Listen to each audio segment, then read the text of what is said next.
5월 12일 월요일 이른 아침입니다. 오늘 말씀 일기 본문은 시편 34편에서 36편입니다. 그 중에서 35편을 묵상하고자 합니다. 35편은 다음 6단락으로 나눌 수 있겠습니다. 첫째는 1절 이하 8절, 원수에 대한 공의로운 보응 간구. 둘째는 9절 10절, 구원에 대한 확신 고백. 셋째는 11절 이하 16절, 원수들의 잔혹성에 대한 고백. 네 번째는 17절에서 19절, 구원 간구. 다섯째 단락은 20절 21절, 원수들의 불의함에 대한 고발. 마지막 여섯째는 22절 이하 28절, 공의로운 판단과 보응 간구. 옛 성도 다윗의 삶이 그다지 평탄하게 보이지는 않습니다. 첫 단락에서는 원수에 대한 공의로운 보응을 간구하는데 대적에 대하여 다양하게 표현하였습니다. 1절에서 나와 다투는 자, 나와 싸우는 자. 3절에서 나를 쫓는 자, 4절에서는 내 생명을 찾는 자들, 나를 상해하려 하는 자들 등입니다. 이들이 다윗을 해하려 하는 데에는 어떤 뚜렷한 이유가 없다고 말합니다.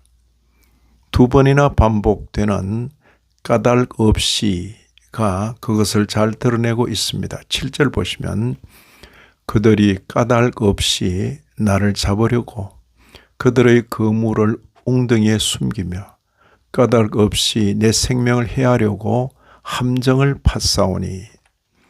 다윗은 이들에 대한 공의로운 보응을 간구하는데 하나님께서 친히 편들어 주시기를 구합니다.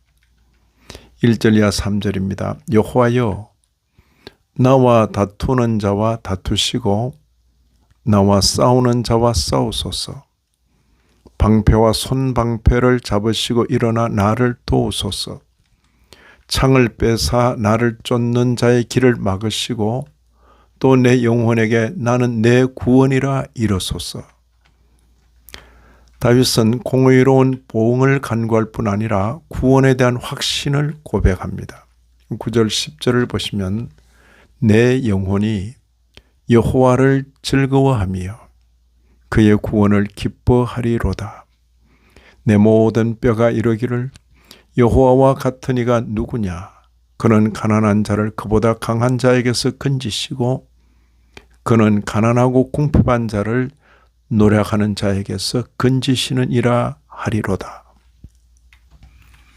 말하자면 선취적 구원에 대한 확신입니다. 이어 원수들의 잔혹성에 대하여 길게 말하고는 이들로부터의 구원을 간구합니다.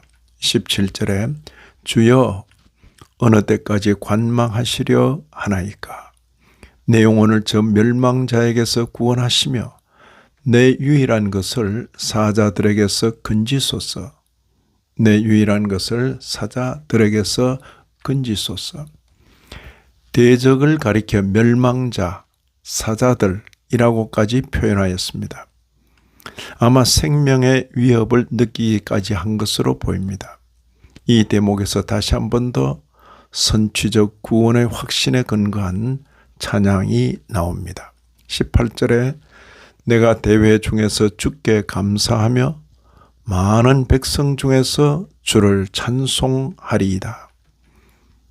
외적으로 달라진 것이 아무것도 없는데도 주께 간구한 자로서 주의 구원을 확신하면서 감사 찬양을 드리는 모습입니다.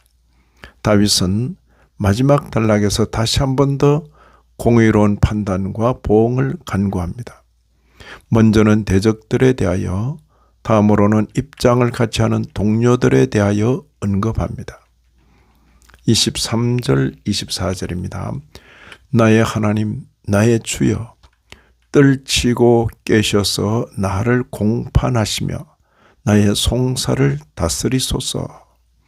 여호와 나의 하나님이여, 주의 공의대로 나를 판단하사 그들이 나로 말미암아 기뻐하지 못하게 하소서. 27절입니다. 나의 의를 즐거워하는 자들이 기꺼이 노래 부르고 즐거워하게 하시며 그의 종의 평안함을 기뻐하시는 여호와는 위대하시다 하는 말을 그들이 항상 말하게 하소서. 이런 말씀을 읽는 신약교회 성도인 우리로서는 당대 최고 신앙인이었던 다윗 같은 이가 겪었던 대적들에 대하여 생각하게 됩니다. 신앙길에 마주치는 대적들은 나의 부족과 연약함이 원인이기도 하지만 적지 않은 경우에 하나님의 지혜로운 섭리이기도 하다는 것입니다.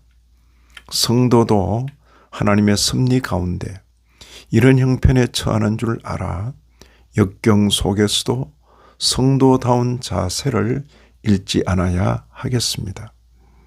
이 아침에도 말씀에 참여하신 모든 분들 위해 하나님의 크신 은혜가 더하시기를 진심으로 기원합니다.